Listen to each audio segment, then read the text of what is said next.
ঝুমা আর আমার ছোট্ট চ্যানেল ঝুমাস ব্লগে আপনাদের সকলকে স্বাগত জানাই।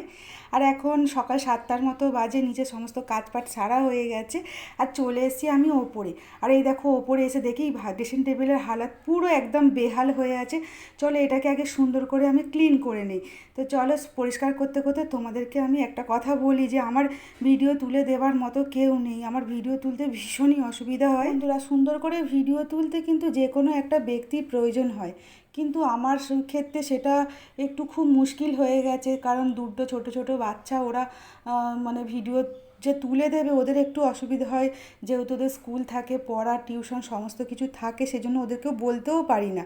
এবার সকালে সমস্ত কিছু শেয়ার করার জন্য কিন্তু আমি এই ছোট্ট ছোট্ট করে স্কিপগুলো তুলে রাখি, তারপরে আবার সন্ধেবেলা সেগুলোকে এডিট করি।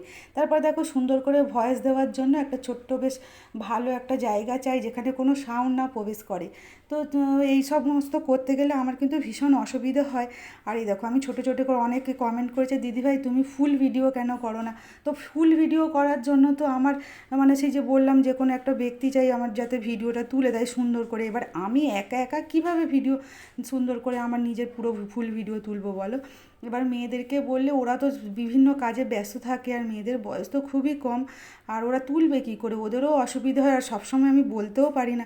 সেই জন্য আমি ছোট্ট ছোট্ট করে স্কিপ তুলে আর আস্তে আস্তে করে সেইগুলোকে আমি এডিট করে তোমাদের সাথে তুলে ধরি। কিন্তু এত কষ্ট করে ভিডিওগুলো করি, তাও ভিডিও পোস্ট করার পরেও ভিউজও সেরকম আসে না। দেখাই যাক, আস্তে আস্তে করে এগিয়ে যাই, যদি এগিয়ে যেতে পারি।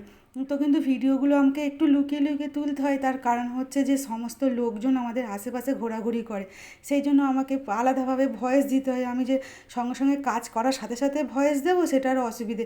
আশপাশের লোকজন চেঁচামেচি করে, বিভিন্ন রকমের আওয়াজ আসে, সেই জন্য আমি সেগুলো করতেও পারি না, ভীষণ অসুবিধা হয়। আর ভয়েস দেওয়ার জন্য আমার একটা নিরিবিলি জায়গারও প্রয়োজন হয়, সেজন্য অনেকটা রাত্রি জেগে এডিট করতে হয় আর ভয়েসও দিতে হয়। তো চলো গল্প করতে করতে আমি চলে এসেছি ওপরে, আর ওপরে সমস্ত কাজপাট আমার গোছানো হয়ে গেছে, সুন্দর করে ক্লিন পরিষ্কার করে নিয়েছি। চলে এসেছি এখন আমি ছাদে। আর এই দেখো ছাদের অবস্থা একদম পুরোপুরিভাবে খারাপ। তোমাদের আগের ব্লগে আমি বলেছিলাম না, এই কোনাটায় ভীষণভাবে জল জমে। তো জল জমে জমে যে নিচের ঘরটা রয়েছে, মানে ওপরে ছাদে সবসময় জল জমে থাকলে কি হয়, নিচেই যে ঘরগুলো থাকে সেই ওপরগুলো ভীষণভাবে ড্যাম্প ওঠে। তো আমি চলো ভালো করে এই জলগুলোকে একটু পরিষ্কার করে দিই।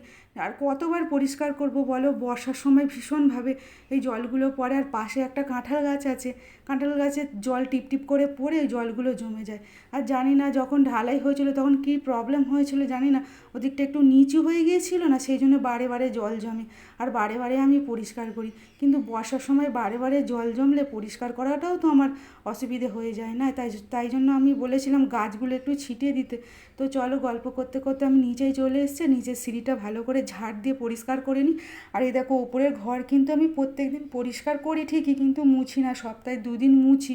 যেহেতু অনেকটা ঘর নিচে ওপরে করে অনেকটা, সেই জন্য কাজপাট সারতেও আমার প্রচণ্ড পরিমাণে দেরি হয়ে যায়। আর সকালবেলা খুব তাড়াতাড়ি উঠতে হয়, যেহেতু নিচে ওপরে সমস্ত রকমের কাজকর্ম আমাকে সারতে হয়। তো চলো আমার কাজকর্ম সারাও হয়ে গেছে, আর মুখটুক পরিষ্কার করে নিয়ে সমস্ত কিছু করে আমি চলে এসেছি চা করতে। আর মাকে দেখো চা দিয়ে দিচ্ছি, চা আর বিস্কুট, সঙ্গে অল্প কিছু মুড়িও দিয়ে দেবো।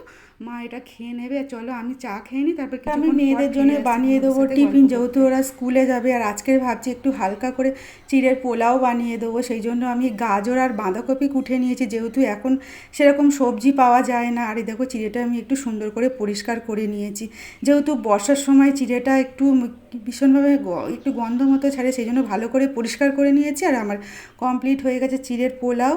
আর রান্নাবান্না আমি সেরকমভাবে দুপুরে রান্নাবান্না দেখাতে পারি না বন্ধুরা, তার কারণ হচ্ছে সকালে যেহেতু স্কুল থাকে, পড়া থাকে, সেই জন্য রান্নাবান্নাগুলো আমি সুন্দর করে তোমাদের সাথে শেয়ার করতে পারি না। কারণ ওরা খায়, তারপর ওদেরকে গাড়িতে তুলতে যেতে হয়, সেই জন্য অসুবিধে হয়ে যায়। আর রান্নাটান্নাগুলো সেই জন্য সেইভাবে তোমাদেরকে দেখানো হয় না। আর এই দেখো সমস্ত কাজপাট সেরে আমি বিকেলে যে রান্নাটা হয় আমি একটু আগিয়ে রাখি, তার কারণ সন্ধেবেলা একটু সিরিয়াল দেখতে হয়। আর দেখি নেশার মতো হয়ে গেছে, একটা দুটো সিরিয়াল দেখি।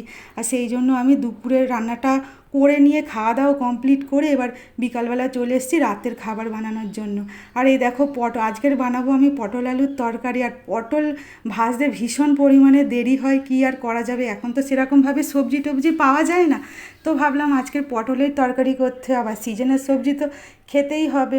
আর এই দেখো মেয়ে ছিল, ওকে বললাম চলে একটু আমার ফুল ভিডিও করে দে, তখন মেয়ে আমার কাছে ছিল, সেই জন্য একটু ফুল ভিডিওও করে দিল, একটু ভালো লাগলো। চলো রান্নাবান্নাটা হয়ে গেলে এবার সন্ধ্যেটা দেখাবো, সন্ধ্যেটা দেখিয়ে নিয়ে আর টিভির সামনে একটু বসবো। আর আজকের বানালাম পরোটা, আর পরোটাতে এমনি খুব বেশি তেল দিই না, অল্প করে তেল দিয়ে বানাই, কারণ বেশি তেল খাওয়া তো স্বাস্থ্যের পক্ষে ভীষণ রকম ক্ষতিকারক, সেই জন্য আমি একটু অল্প তেল দিয়ে পরোটা আর একটু তরকারি বানিয়ে নিয়েছি।